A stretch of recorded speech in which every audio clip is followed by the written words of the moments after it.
أعوذ بالله من الشيطان الرجيم بسم الله الرحمن الرحيم قاف والقرآن المجيد بل عجبوا أن جاءهم منذر منهم فقال الكافرون هذا شيء عجيب أإذا متنا وكنا ترابا ذلك رجع بعيد قد علمنا ما تنقص الأرض منهم وعندنا كتاب حفيظ بل كذبوا بالحق لما جاءهم فهم في أمر مريج صدق الله مولانا العظيم الصلاة والسلام عليك يا سيدي يا رسول الله الصلاة والسلام عليك يا سيدي يا حبيب الله الصلاة والسلام عليك يا سيدي يا شفيع المذنبين وعلى آلك وأصحابك يا سيدي يا رحمة للعالمين.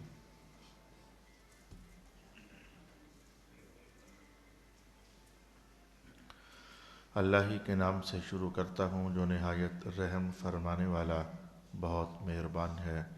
قاف، عزت والے قرآن کی قسم، بلکہ ان کافروں کو تعجب ہے کہ ان کے پاس انہی میں سے ایک عذاب سے ڈرانے والا آ گیا۔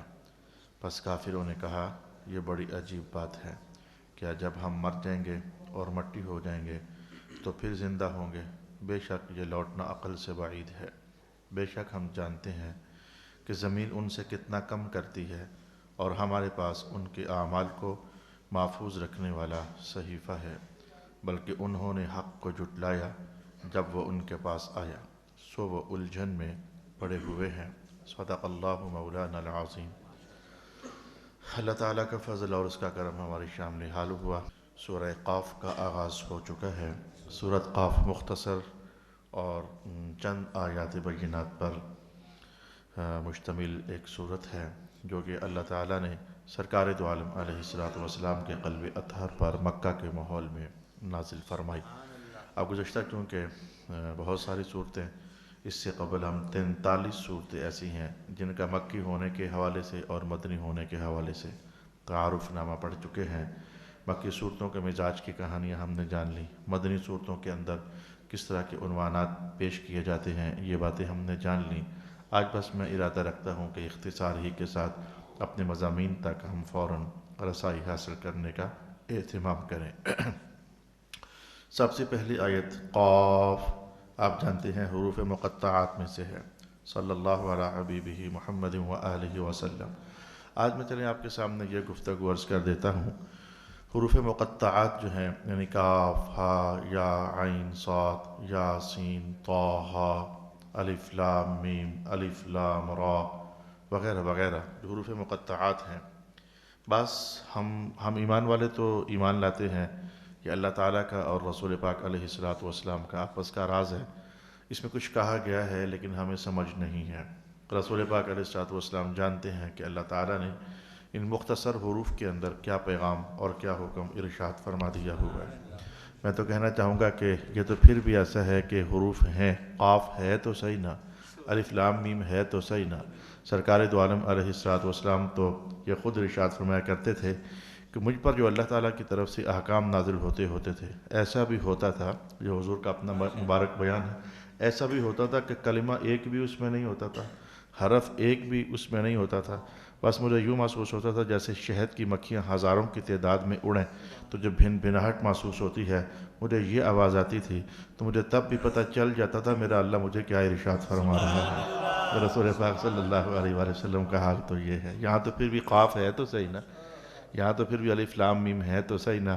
ایک دوسرے دن رسول پاک علیہ الصلوۃ والسلام نے ارشاد فرمایا کہ ایسا بھی ہوتا تھا کہ چلو یہ تو پھر بھی مکھیوں کے بھن بھنانے کی آواز تھی، ایسے جیسے کہ بندہ زنجیر پکڑے اور زنجیر پکڑ کر کے تو پتھر پر مارے اور کھینچے تو وہ جو ایک آواز کا احساس ہے، یعنی یا اگر کبھی آپ نے سنا ہے تو آپ محسوس کر سکتے ہیں، ادراک سے قریب کر سکتے ہیں۔ تو ایسا بھی ہوا ہے، چٹان پر کسی نے زنجیر ماری ہو تو جو آواز آتی ہے، تم سمجھو کہ نہ سمجھو کہ آواز کیا تھی، لیکن میں وہاں سے بھی اللہ کا حکم کشید لیا کرتا تھا اور اس حالت میں بھی مجھ پر وہی نازل ہوتی رہی ہے۔ الغرض میں نے کہنا چاہا کہ باقی یہ بات ہے کہ ہم ایمان والے تو ایمان لاتے ہیں، لیکن اعتراض کرنے والے مسلمانوں کی صفوں ہی میں یہ سوچ میں پڑ جاتے ہیں کہ جب ہمیں یعنی آپ کو اور مجھے ان آیات کے معانی اور مفاہیم کا ادراک نہیں ہے، پتہ نہیں ہے، تو اس انداز میں یہ الفاظ اتارنے کا مقصد کیا ہوا؟ ویسے میں ایک تو یوں عرض کر دوں گا کہ راز پھر راز تو راز ہی ہوتا ہے۔ فتح القدیر کے مصنف نے کیا فرمایا تھا کہ رسول پاک علیہ الصلوۃ والسلام کی علوم کی ایک قسم ایسی تھی کہ جس کے بارے میں حکم ہی یہ تھا کہ محبوب یہ آپ کا اور میرا معاملہ ہے، یہ امت کو نہیں بتانا ہے۔ ایک قسم تھی ہی یہ، تو اس قسم کے یہ بعض کلمات ہیں جو ہم پورے قرآن حکیم کے اندر پھیلی ہوئی صورتوں میں پڑھتے رہتے ہیں۔ یاسین کبھی یاسین کی صورت میں، کبھی نون کی صورت میں، کبھی قاف کی صورت میں، کبھی طٰہٰ کی صورت میں۔ تو یہ وہ علوم ہیں جو کہ رسول پاک علیہ الصلوۃ والسلام کو حکم تھا کہ امت کو بتانے نہیں ہیں۔ البتہ کبھی کبھی رسول اکرم علیہ الصلوۃ والسلام کچھ راز منکشف بھی فرما دیا کرتے تھے، یہ اب آپ کی چاہت ہوتی تھی اور آپ کی طبیعت ہوتی تھی، جب کہ راز منکشف کرنا چاہتے تھے تو رسول پاک علیہ السلام ان طرح کے کلمات بھی ارشاد فرمایا کرتے تھے، انہو من السر المکتوم۔ اب جو بات میں آپ کو بتانے جا رہا ہوں یہ بہت راز کی بات ہے، اگر تم آج اس حوالے سے بات نہ چھیڑتے تو شاید آج بھی میں آپ کو یہ بات نہ بتاتا۔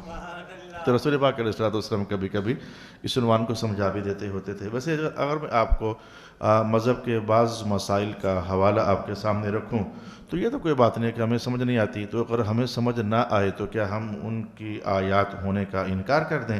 پھر تو بہت سارے احکام ہیں جن کی ہمیں سمجھ نہیں آتی ہے، تو کیا پھر ان کا ہم انکار کر دیں؟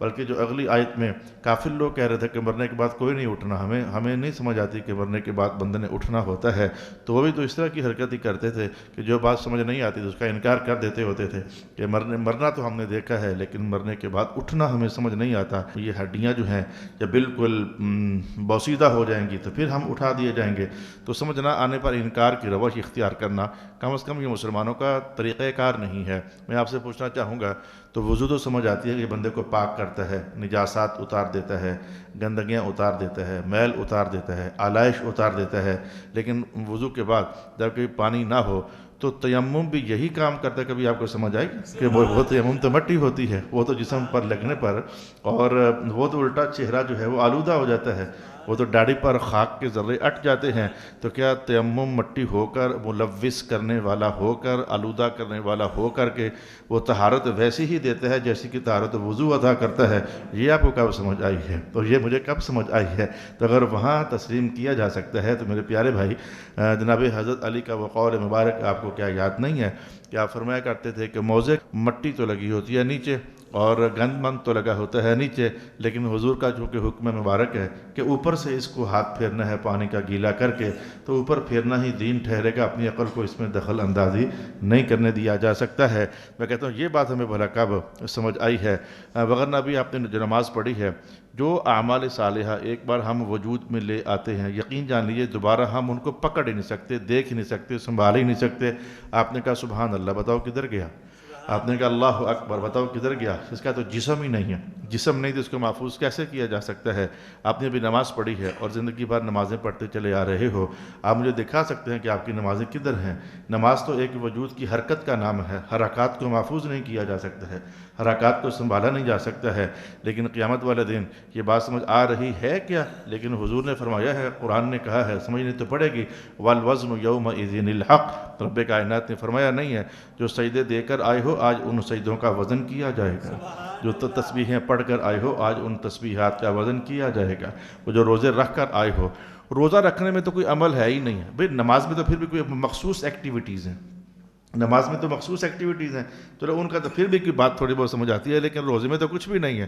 روزے کا خاص کچھ کوئی ہنگامہ ہے، کوئی ایکٹیویٹی ہے، کوئی حرکت ہے، کچھ بھی نہیں، جیسے نارملی انسان رہ رہا ہوتا ہے تو سارا دن ویسے ہی رہتا ہے، دکانوں پر آنا جانا، اٹھنا بیٹھنا، سونا جاگنا، باتیں کرنا، وہی تو ہوتا ہے، لیکن رب کائنات نے کہہ دیا ہے کہ ہم اس روزے کا بھی وزن کریں گے کیسا رکھ کر آئے ہو۔ تو یہ بات بھلا کب سمجھ آنے والی ہے؟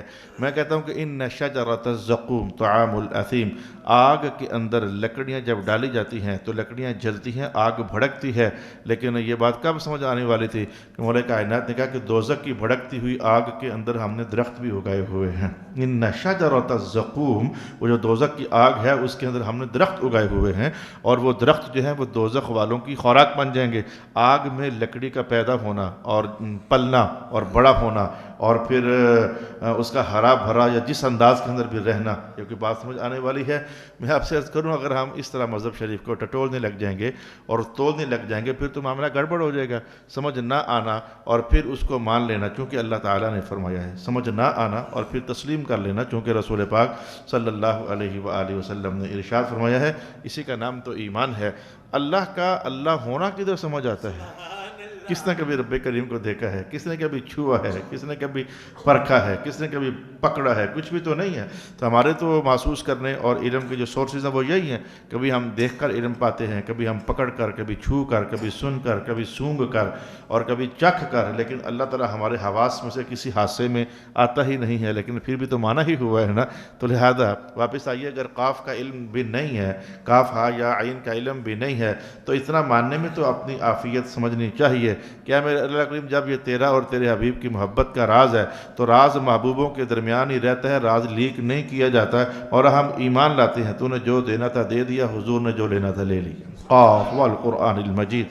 اور اگر پھر بھی جو ائمہ تعویل ہیں جن کو اللہ تعالیٰ نے سرکار دو عالم علیہ السلام کی وجود اقدس کی خاص روشنیاں، فیوزات اور برکات عطا فرمائے ہیں، وہ ہر ایسے موقع پر خوش کلام ارشاد فرماتے ہیں۔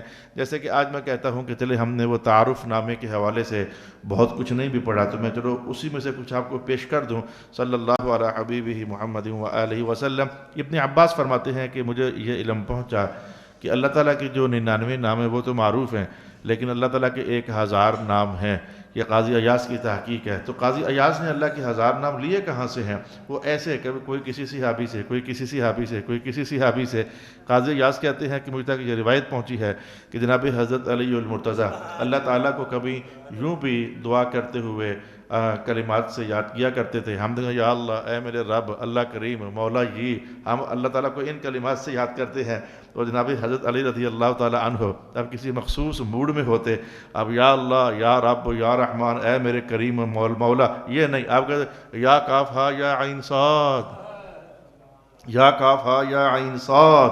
اب قاضی ایاز کہتے ہیں میں نے سمجھ لیا کہ اللہ کو کاف، اللہ کا نام ایک کاف بھی ہے، اللہ کا نام ایک ہا بھی ہے، اللہ کا نام ایک یا بھی ہے، اللہ کا نام ایک عین بھی ہے، اللہ کا نام ایک صاد بھی ہے، میں نے یہاں سے جان لیا۔ جیسے کہ ابن عباس کہتے ہیں کہ قاف اللہ کے ناموں میں سے ایک نام ہے، ان قاف من اسماء اللہ تبارک و تعالی، قاف اللہ کے ناموں میں سے ایک نام ہے۔ تو قاضی ایاز کہتے ہیں مجھے ایسے پتہ لگتا ہوتا تھا کہ کوئی صحابی کبھی کسی موقع پر اللہ کو اس لفظ کے ساتھ یاد کرتا، میں اسے محفوظ کر لیتا، اور کوئی صحابی کبھی اللہ تعالیٰ کو اس نام کے ساتھ یاد کرتا، میں اسے محفوظ کر لیتا۔ تو الغرض ایک تفسیر یہ کہی گئی ہے کہ قاف سے مراد اللہ تعالیٰ کا اسم گرامی ہے۔ تفسیر نمبر 2 جسے ضحاک نے اور اکرمہ نے نقل فرمایا، وہ کہتے ہیں کہ قاف قرآن حکیم کے اسماء میں سے بھی تو ایک نام ہے۔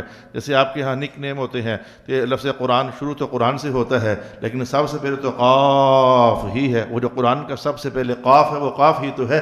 تو اکرمہ کہتے تھے کہ جو قاف ہے یہ قرآن حکیم کے ناموں میں سے ایک نام بھی ہے۔ میں نے ایک عجیب و غریب تفسیر پڑھی، فرماتے ہیں اگر آپ کو یاد آتا ہے جغرافی حالات سے تو قاف جو ہے یہ ایک پہاڑ کا نام بھی ہے۔ وہ جو آپ نے تو پتہ نہیں کیا سے کیا بنایا ہوا، کو کاف ایک ہوتا ہے جہاں پریاں رہتی ہیں تو جنات رہتے ہیں، تو آپ نے تو وہاں جنات کو تڑا ہوا ہے۔ ہماری وہ جو ناولی دنیا ہے اور کہانیوں کی زندگی ہے، ہم نے تو وہاں جنات کو اور پریوں کو بند کیا ہوا ہے اپنی سوچ اور فکر میں۔ لیکن اکرمہ کہتے ہیں اور ضحاک کہتے ہیں کہ ہو سکتا ہے کہ قاف سے مراد رب کائنات نے یہ کہا ہو، جیسے میں نے ایک اور پہاڑ کا نام بھی تو لیا ہوا ہے والطور، ایسے ہی ایک اور پہاڑ کا نام آ گیا قاف۔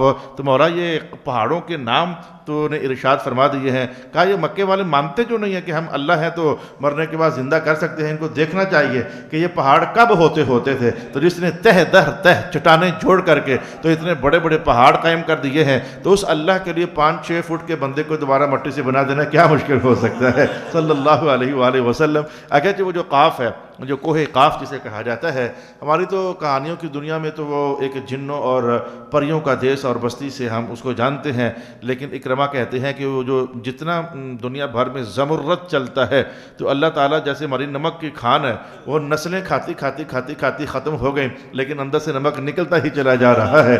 بس ایسے ہی سمجھ جائیں کہ دنیا بھر کا جو زمرد ہے یہ اس کا بہت بڑا حصہ جو ہے اور بہت بڑی مقدار جو ہے یہ کوہ قاف سے حاصل ہوتی ہے, جو دنیا بھر کے اندر سپلائی کی جاتی ہے. یہ ایک تفسیر کا اگلا پہلو بھی بیان کیا گیا. آج میری رغبت میں پتہ نہیں کیوں شوق آ گیا کہ میں قاف کے متعلق ہمارے ائمہ تفسیر نے جو مختلف احوال بیان کیے, اصل میں ہوا یہ کہ مجھے کچھ کتابیں تازہ میسر ہوئی ہیں علم تفسیر کی, تو مجھے شوق ہوا کہ اس علم تفسیر کی ان نئی تفاسیر میں سے میں 2 3 4 5 احوال تفسیر اس لفظ پر آپ کی خدمت میں پیش کر دوں. ایک قول یہ بھی کیا گیا ہے کہ قاف سے اشارہ کیا گیا ہے قضا ما ہوا کائن, یعنی مولا کائنات یہ بتا. اب دیکھو جو میں پہلے کہہ رہا تھا یہ اللہ تعالیٰ کا اور رسول اللہ کا راز ہے.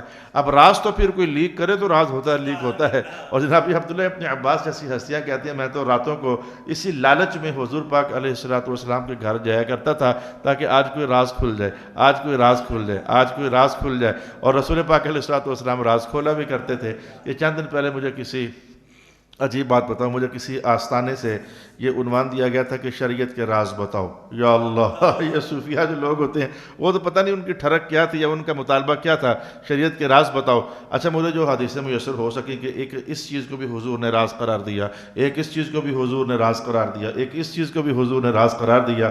اس دن اللہ نے جو مجھے نصیب فرما دیا ان کو میں نے سنایا تو صحیح. یہ بہت سارے راز ہیں شریعت مطہرہ کے, ان میں سے میں ایک راز بتا رہا تھا ان دوستوں کو کہ جس کو جناب حضرت مولا علی قاری نقل فرماتے ہیں. یہ فرماتے ہیں کہ یہ سردیوں کی راتیں لمبی ہوتی ہیں تو گرمیوں کی راتیں چھوٹی ہوتی ہیں. اب چھوٹی راتوں میں فجر کا وقت بھی جلدی آ جاتا ہے, وہ جناب وہ 3:30 بجے وقت شروع ہو جاتا ہے, بلکہ بعض اوقات تو 3:15 بجے وقت شروع ہو جاتا ہے.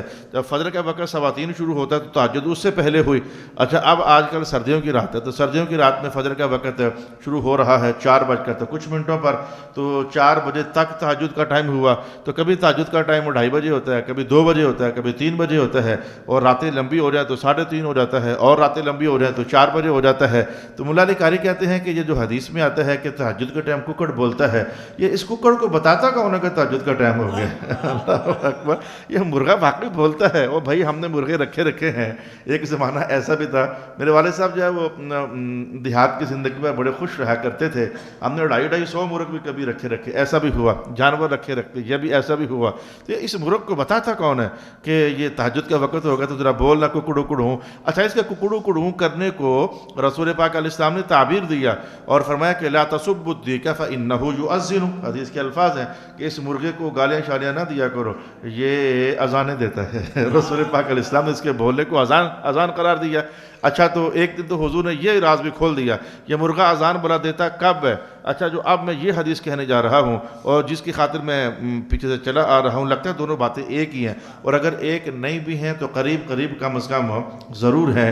تو رسول پاک علیہ السلام فرماتے ہیں کہ جو گدھا ہوتا ہے اور یہ جو کتا ہوتا ہے جب یہ بولتے ہیں تو سمجھ جاؤ کہیں ابھی انہوں نے شیطان کو دیکھا ہے, ان کے بولنے کے پیچھے شیطان کی آواز ہوتی ہے. اور اگر کہیں مرغا بولتے دیکھو تو سمجھ جانا کہ ابھی مرغے نے کوئی فرشتہ دیکھا ہے یا اس لیے آوازیں نکال رہا ہے. اب یہ راز تو ہوا, لیکن یہ پھر بھی ایک اور راز ہے. مجھے ادھر جانا چاہ رہا تھا وہ یہ تھا کہ سرکار دو عالم علیہ الصلوۃ والسلام نے فرمایا اس مرغے کو, یہ پہلے تو مولا علی قاری سوال اٹھاتے ہیں اور جواب میں حضور کا قول لے کے آتے ہیں کہ رسول پاک علیہ الصلوۃ والسلام نے فرمایا تھا کہ اللہ تعالیٰ نے اصل میں ایک فرشتہ رکھا ہوا ہے, اس کی ڈیوٹی لگائی ہوئی ہے کہ جب بھی تہجد کا ٹائم ہوگا تو نے ادھر آسمانوں پر کوئی آواز نکالنی ہے جس سے کائنات بھر میں اعلان ہو جائے کہ تہجد کا وقت شروع ہو گیا ہے. اور مرغوں کو اللہ نے پیدا ہی یوں کیا ہے, ان کی سماتوں کے اندر اس فرشتے کی آواز کو اتار دیا ہوا ہے ہے. جب ادھر سے فرشتہ بولتا ہے، اصل میں ٹائم ٹیبل فرشتے کا ہوتا ہے، وہ بولتا ہے اللہ کے بلوانے سے. جب فرشتہ بولتا ہے تو مرغا سن لیتا ہے، اور جب مرغا سن لیتا ہے اسے نہیں غرض ہے کہ گرمیاں ہیں کہ سردیاں ہیں، رات چھوٹی ہے کہ لمبی ہے، یہ بس اس فرشتے کی آواز کا انتظار کرتا ہے.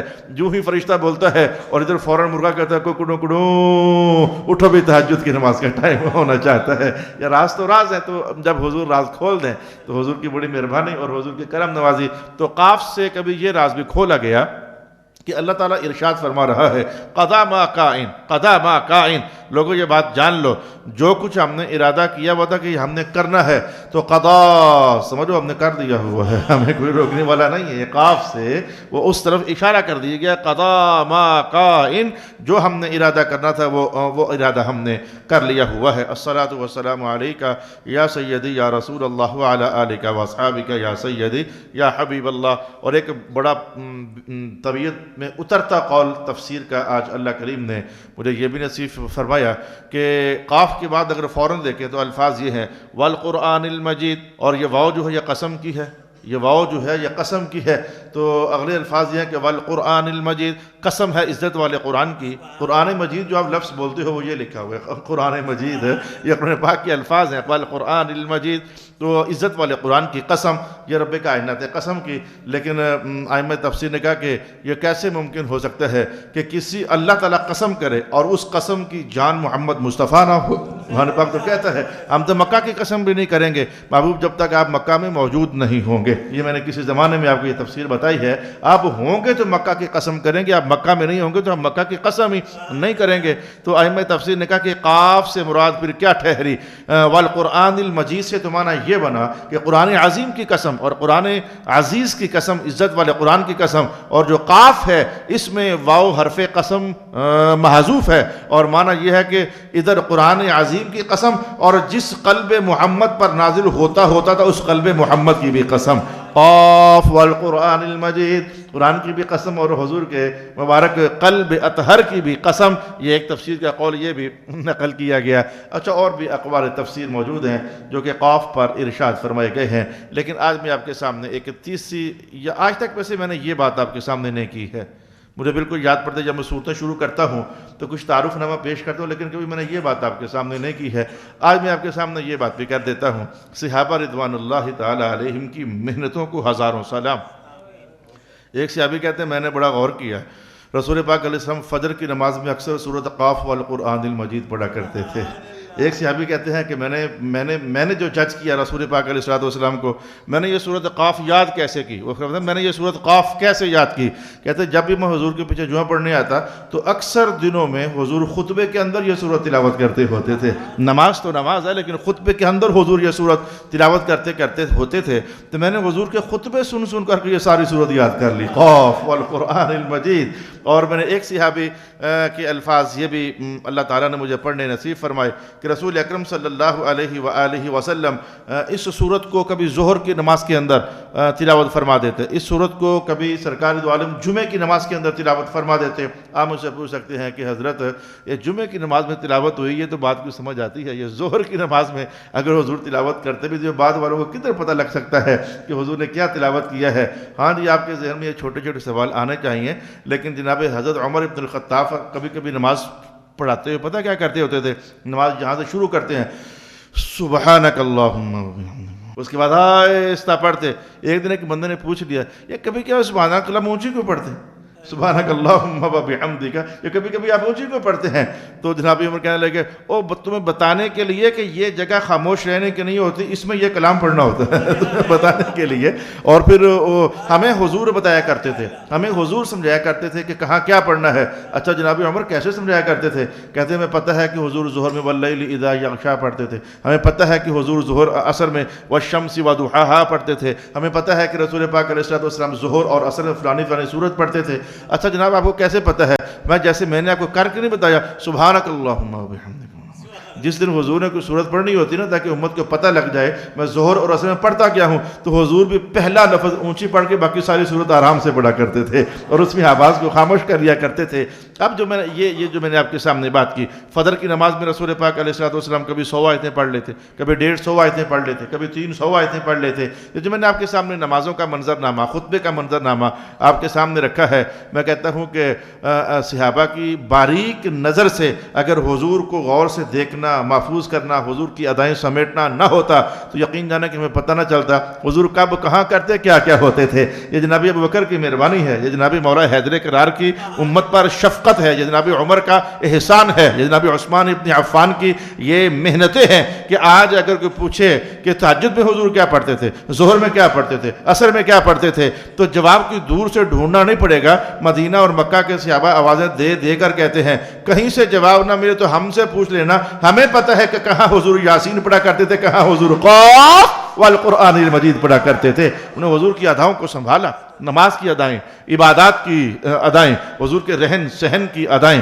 حضور کے گھر میں ہونے کی ادائیں۔ جناب عائشہ فرماتی نہیں ہے کہ صرف اتنا ہی نہیں کہ بکری باندھ دیتے ہوتے تھے حضور، صرف اتنا ہی نہیں کہ دودھ نچوڑ لیتے ہوتے تھے حضور، صرف اتنا ہی نہیں کہ مبارک جوتے کو ٹانکا خود ہی لگا لیتے ہوتے تھے حضور۔ میں تو اس بات کی بھی گواہی دیتی ہوں کہ میں کئی بار جب جھاڑو دے رہی ہوتی تو رسول پاک علیہ السلام تشریف لاتے اور آ کر کے تو میرے ہاتھ سے جھاڑو پکڑ کر کہتے آپ ذرا بیٹھے میں خود ہی جھاڑو دے لیتا ہوں۔ میں نے تو یہ ادائیں بھی رسول پاک صلی اللہ علیہ وآلہ وسلم کی محفوظ فرمائی ہوئی ہیں۔ سلام ہے حضور کی آل کو، سلام ہے حضور کی اہل بیت کو، سلام ہے حضور کے صحابہ کو جنہوں نے دین امت تک پہنچانے کا حق ادا کر دیا ہے، جنہوں نے سرکار دو عالم علیہ السلام کی ایک ایک ادا کو اور قرآن حکیم نے بھی تو کم نہیں کیا ہے، قرآن حکیم نے بھی تو کم نہیں کیا ہے۔ کیا قرآن نے حضور کی ادائیں محفوظ نہیں کی ہیں؟ قرآن کہتا نہیں ہے وَتَقَلُّبَكَ فِي السَّاجِدِينَ۔ محبوب کبھی کبھی راتوں کو جو مدینہ کی گلیوں کا آپ گشت لگاتے ہیں نا، یہ چیک کرنے کے لیے کہ کون سی آبی تہجد کے لیے اٹھا ہوا ہے، کون نہیں اٹھا ہوا، آپ کا گشت لگانا ہم دیکھ رہے ہوتے ہیں۔ کبھی آپ اس دروازے پر تشریف لے کر جاتے ہیں، کبھی آپ اس دروازے پر تشریف لے کر جاتے ہیں۔ میرے طلباء کو تکلیف بڑی ہوتی ہے جب ان کو کہتے ہیں سویرے اٹھنا پڑے گا تہجد کے لیے، بہت ان کو پریشانی لاحق ہوتی ہے کہ سردیوں کی راتوں میں استاد کا گھر سے فون کھڑک جاتا ہے۔ وہ جیسے حضور تقلب کیا کرتے تھے، وہ تو حضور کی شان تھی، لیکن حضور کی اداؤں کو سنبھالنے کے لیے ہم ڈیجیٹل طور پر جو ہے وہ تقلب کر لیتے ہیں۔ وہ کیمروں کی مدد سے میں دیکھ لیتا ہوں کہ اچھا میں کہتا کچھ نہیں ہوں، میں کہتا ہوں جو بچہ نہیں اٹھا تو ذرا اس کے کان سے فون لگاؤ، میں اس کو سلام کرنا چاہتا ہوں۔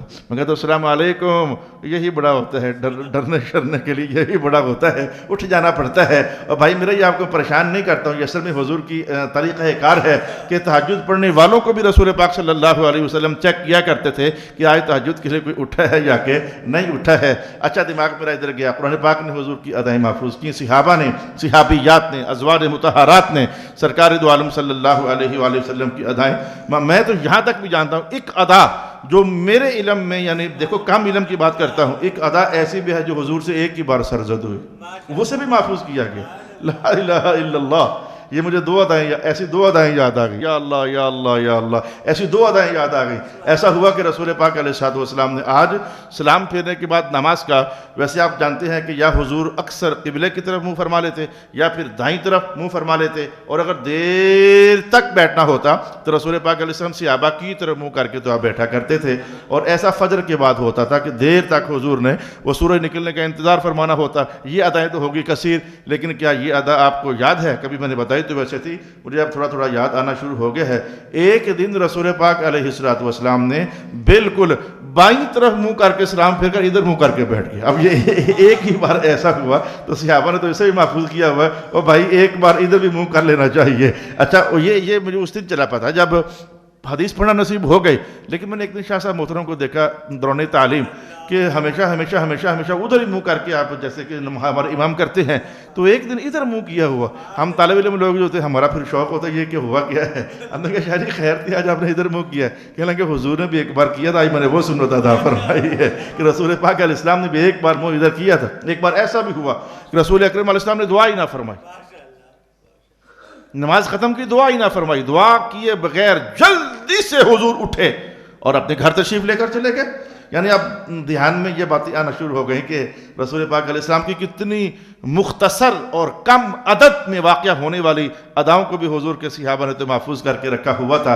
تو آج یہ میرا خیال نہیں تھا کہ ایسا ہوگا اور میں ادھر کچھ نکل جاؤں گا۔ اب میرا یہ شوق ہو رہا ہے کہ اب کہیں ابھی بھی 4-5-6 سپارے ہمارے باقی ہیں، تو ان کو ختم کرنے کے لیے تھوڑی کوئی رفتار ہی بڑھا لوں میں، تاکہ بس بر وقت ختم ہو کر۔ ہوا یہ ہے کہ وہ جو ہمارا پہلے سبق ہوئے تھے، تو اس دور کا پرانے دور کا کیمرہ، اس کی ریکارڈنگ، وہی پنکھے، وہی شور، اب وہ کوئی الفاظ کئی بار وہاں سے سمجھ نہیں آتے۔ میں اللہ تعالیٰ سے دعا کر رہا ہوں، یا اللہ تعالیٰ اگر میری زندگی ہے تو ایک بار والناس اگر ہو گیا نا، تو میں دوبارہ پھر کولو کی بیل کی طرح الحمد پھر شروع کر دوں گا۔ اور جو پہلے سپارے ہمارے رہ گئے ہیں، چلو یہ تو توفیق ہو گئی کہ چلیں ایک بار الحمد سے والناس تک قرآن کو سنانا نصیب ہو گیا، تو چلو اللہ تعالیٰ جب ایسا کر رہا ہے اپنی فضل سے اور کرم سے کہ 2 ٹوٹے پھوٹے الفاظ وہ محفوظ کرنے کا اہتمام اس نے کروا دیا ہے، تو چلو پھر کوشش کر لیں گے، الحمد سے شروع کر دیں گے۔ اور اگر ہو گیا دوبارہ والناس تب بھی میرے لیے باعث برکت ہوگا، اور والناس نہ ہوا تب بھی میرے لیے باعث برکت ہی ہوگا۔ حدیث آپ کو پتہ ہے کہ رسول پاک علیہ السلام نے فرمایا تھا، جو قرآن سیکھنا شروع کرتا ہے، اگر سیکھ لیا تو ماشاءاللہ، نہ سیکھ سکا، مکمل نہ ہو سکا، اگر وہ مر گیا تو قبر میں جب جائے گا تو فرشتے جب آئیں گے سوال و جواب کرنے کے لیے، تو اللہ ان کو حکم جاری کرے گا ابھی سوال و جواب نہیں، اس کے تو 15 سپارے باقی ہیں، ابھی اس کے تو 10 سپارے باقی ہیں، ابھی اس کے تو 2.5 سپارے باقی ہیں، پہلے وہ جو رہ گئے ہیں باقی ہیں اسے مکمل کرو، سکھاؤ جا کر اسے، اس کے بعد اس کی حساب و کتاب کی باتیں کریں گے۔ قاف والقرآن المجید بل عجبوا ان جاءهم منذر منهم فقال الكافرون هذا شيء عجيب۔ ان کو کیا تعجب لگا ہوا ہے، کیوں حیرت میں پڑے ہوئے ہیں اس بات سے کہ ان کے پاس ڈرانے والا انہی میں سے ایک آ گیا۔ اچھا ویسے میں آپ کو کچھ اور بتاؤں یا نہ بتاؤں، یہ مکہ والوں کو تعجب تھا کہ ہمارے اندر ہی سے کوئی ہمیں سنانے والا آ گیا، کل تک ہمارے ہی ساتھ اٹھنے بیٹھنے والے محمد، اور آج ہم ہی سے اٹھ کر کے یہ ڈرانے کے لیے ہمیں ہی سکھانے لگ گئے ہیں، ہمیں ہی حساب و کتاب کی باتیں بتانے لگ گئے ہیں۔ اچھا ویسے میں آپ کو بتاؤں کہ ہمارے استاد گرامی حضرت علامہ پیر سید ریاض حسین شاہ صاحب زاد اللہ فی برکاتہ و مجداتہ، خوش طبعی کی بات صحیح کہتے ہوتے تھے، پر کہتے خوش طبعی کے انداز میں تھے، فرماتے ہوتے تھے جہاں آپ پیدا ہو کر جم کر پڑے بلے پلے ہو نا، تو پڑھا کر ادھر جا کر کام نہ کرنا، کہیں اور جا کر کرنا۔ ہم کہتے ہیں اس میں کیا حکمت ہے، کہنا کبھی وقت پر آپ کو سمجھ آئے گی، پڑھو گے نا جب تو وقت پر سمجھ آ جائے گی۔ یہ جن کے اندر بندہ پلتا ہے، جوان ہوتا ہے، تو اللہ چاہے تو اس کے چاہنے پر تو کیا فیصلے ہیں۔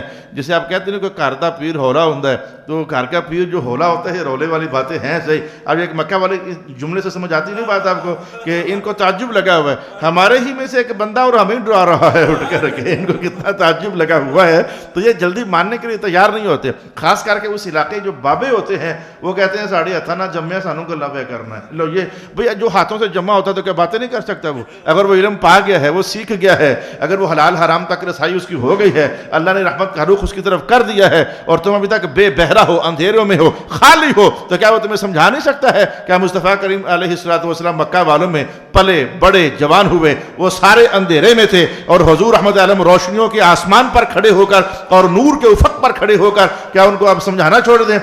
اللہ اللہ اللہ اللہ اللہ، مولا کائنات نے بھی یہی کہا۔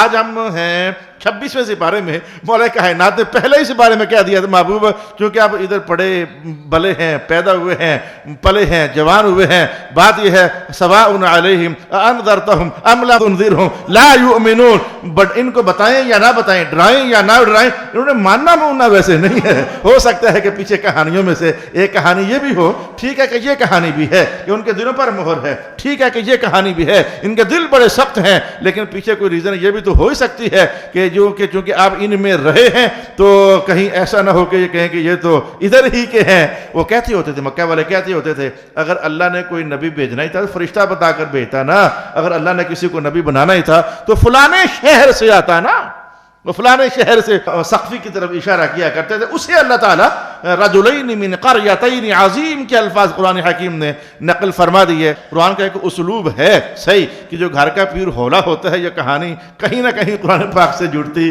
ضرور ہے، اگرچہ سرکار دو عالم علیہ السلام ہولے تھے ہی نہیں، وہاں تو سوچا بھی نہیں جا سکتا ہے، لیکن کافروں کا جو لہجہ ہے اس میں سے یہ بہت محسوس کی جا سکتی ہے نا، عجبوا ان جاءہم منذر منہم ہمارے ہی اندر سے کوئی اٹھ کر کے ہمیں ڈرانے لگ جائے، یہ کیسے ہو سکتا ہے؟ قرآن نے کہا ان کو بڑی حیرت لگی ہوئی تھی، ان کو بڑا تعجب لگا ہوا تھا. ھذا شیء عجیب، اور صرف اتنا ہی کہ عجیبو ہی نہیں کہ تعجب لگا ہوا تھا. قرآن نے کہا کہ آگے سے بولتے تھے ھذا شیء عجیب، ھذا شیء عجیب، یہ بڑی عجیب بات ہے، یہ بڑی عجیب بات ہے، یہ بڑی عجیب بات ہے. اذا متنا وکنا ترابا ذلک رجع بعید، کیا ہم جب مر جائیں گے اور مٹی ہو جائیں گے تو کیا دوبارہ پھر ہمیں لوٹنا ہے اللہ تعالیٰ کی طرف سے؟